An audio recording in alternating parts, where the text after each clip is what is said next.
আজকের recipe tasty আলু। আজকে একটা আলুর নতুন রেসিপি নিয়ে এসেছি, সেটা খেতে দারুণ টেস্টি। আলুর রেসিপি সকলের প্রিয়। প্রথমে এই যে আলুগুলোকে ছুলে নিব।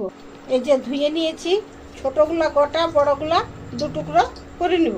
দু টুকরো করে নিয়ে এই যে কাপড়ের জলটা মুছে নিয়ে আর আলুগুলাকে একটু নুন দিয়ে দিয়ে ডিপ ফ্রাই করে নিব। অর্ধেক সিদ্ধ হয়ে গেছে, তুলে নিচ্ছি। বাকিগুলোকেও ডিপ ফ্রাই করে নিব।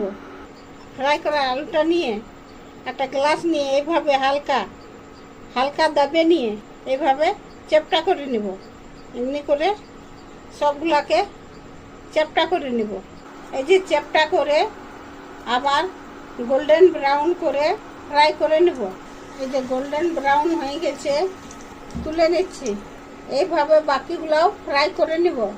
আবার একটা কড়াইয়ে তেল গরম করে